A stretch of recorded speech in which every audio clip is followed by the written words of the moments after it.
kapatid na Wade.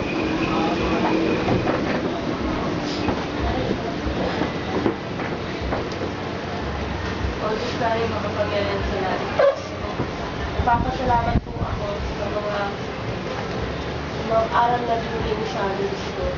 Sana ito po'y maging sandata namin sa araw-araw na Panginoon. Diyos, patawarin po kami sa amin natin nakasala. Maraming salamat po sa pagtubay at biyaya na pinaglaban na sa amin, Diyos. Maraming salamat sa pagtubay at pinaglaban namin. Labantayan at kinakatigan ko. So, kung ano po ang aming mga kapatid na nagkakaroon ng sakit, sana po na po na mapagpanan ni Maman ang kanilang mga karamdaman. Ito po yung gumaling Diyos ko. Diyos ko, tulungan mo rin po ang mga kapatid namin na nawawali ng landas, nagpapagpukan ng mga physical upang sa magkakaroon Diyos ko. Ito po yung sama-sama mo rin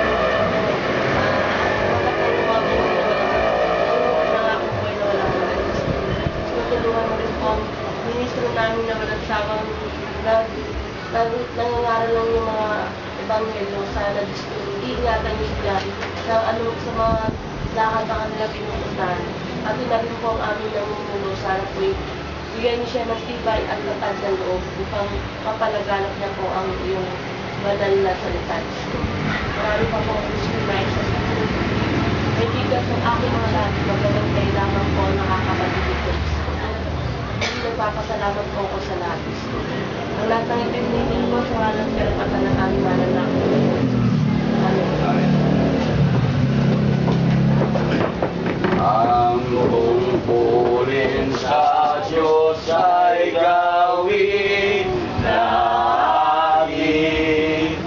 Ipagkaloob ang ating kain upang ang ating banal na gawain ay kanyang pagpalain. Tayo'y magkandog ng panalangin, bunga ng pagod ng upang ang Diyos sa atin ay malugod.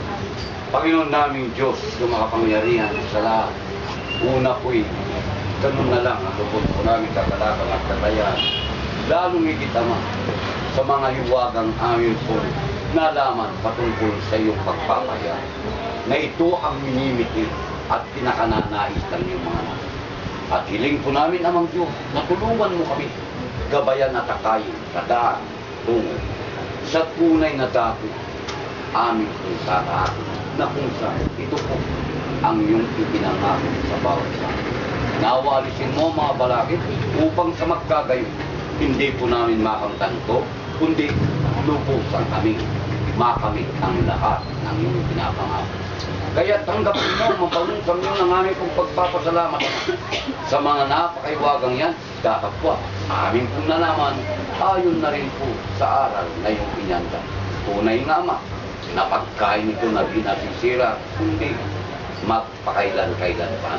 Kaya tama, ganun na lang ang aming pong kagalakang tunay na magandog ng pasasalamat at naway kalugod-lugod sa iyo at katanggap-tanggap sa iyong banal na lugar. Nagaya sa apong ito, Ama, narito ang anak mo, si Rowena, na nagbandog ng pagpapasalamat dahilan sumakit ang kanilang anibersaryo ng kasal. Lubusan, Ama, na isang tanda ito na karangalan na ipinapakita na ipinagkakalugod sa kanilang mag-asawa. At hiling po namin, Amang Diyos, na biyayaan mo pat ipagkalooban pa na maraming taon ang kanilang pagsasama, na panatilihin ang maagap at mainit nilang pag-iibigan, na hindi lang po sa araw na ito na pumapit ka, kundi sa napakaraming taon pang pagsasamahan na tunay na nag-aarit at tatagumpay ang pag-ibig na tunay sila mag-asawa sa iyong banal na araw. Tanging tanda ito, Ama, na karangalan. Kaya, piling po namin, Ama, na patnubayan mo sila. Bigyan ng kalakasan sila yung sa mga pangangkat. Lubutan naman na panetlin mo ang maalat at mainit nilang pagmamahalan. 10 ng kanilang pamilya. Narito rin amang Diyos ang anak mong si Dayan, na isang kagalakan at kakayahan din ang nadarama niya dahil kumapit din ang araw ng kanyang kapanganakan. Nagaya rin Ama ng iyong anak na si Jubit. Wala man sa katawan, datagpot sa Espiritu na namamanig at tunay na naghahandog ng pagpapasalamat dahilan sumapit ang kanilang arawan. Kaya tinig po namin kay Dayan at Jubit, Ama, pagpalain mo pa, lalo higit pagkalooban ng maraming taon ang kanilang buhay. Na dito, Ama, ang siyang magiging tanda ng mga nagmimiti, nagnanais, makamit ang lahat ng iyong pinangako. At kalakip ng mga kailangan ito, Ama, wag mo silang pabayaan, kundi bagko tunay na pagpalain mo sila at palatilin ang angking kalusugan, lalo higit na biyayaan mo sa kanilang pagkakakitaan. Ilayo sa mga panganib, lalong-lalo na po ang mga sakit na dumadapos sa kanilang katawan. Kaya tamang Diyos, tunay na nakikisa kami sa kagalakan ng mga kapatid po namin, sina Dayan at Jubit, sa pagsapit ng kanilang karawan. Bagong taon na naman sa kanilang buhay, Ama, nanawa. Tunay na nangapuputput. Tunay na nangapuputput ang pagpapalat biyayang ipinagkakaloob mo sa kanila. Dalang sana hindi lang po sa isang taon, kundi maraming taon ang pagkaloob. Lalong higit na wag mo silang pabayaan, kundi tunay na maling kalingay. Narito rin, Ama, ang isang anak mo tunay na nagpapakita bilang isang mabuting ama sa kanyang anak. Nangarito siya, Ama, na tumusulog sa iyo, na nagmamakawang. Sana po, i-upload mo ang iyong banal na kamay sa kanyang anak na si Ted, na may sakit, Ama, upang maalis ang mga balakid na ito.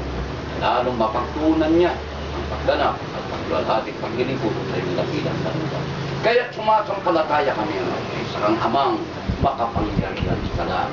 Ang mga bagay na imposible, posible lahat sa iyo. Kaya nagtitiwala at nananampalataya ang anak mong si Idong na sa ganitong pamamaraan, lubos ang kagalingan ng kanyang anak. At lubos din amang Diyos na nagagalak ang bawat sa amin sa inihanda mong aral na tunay. Namin pong inapalagan, pinangawa kang matibay at lalong higit nasusulat sa tabi ng aming mga. Hindi lang kami, kundi ang lahat ng iyong mga anak na gumaganap din ng mga bagay na ito. 10 ng mga anak mo sa iba't ibang dako ng kapuluan. Ang lahat ng ito, Ama, ay aming iniling sa dakilang pangalan at karapatan ng aming Panginoon Kristo. Amen. Diyos ng mga Panginoon, papasalamat po kami. Nanggala naman po namin ang mabuting salita na galing sa iyo. Nagsulat naman po ang kaluluwa sa mabuting salita.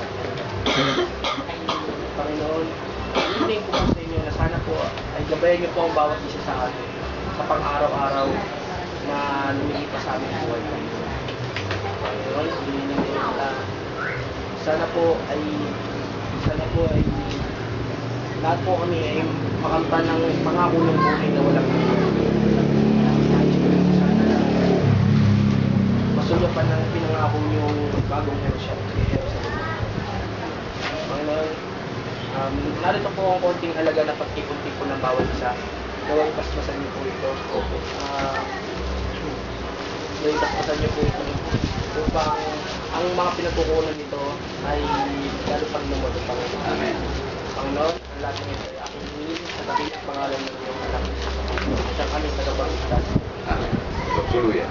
Amen.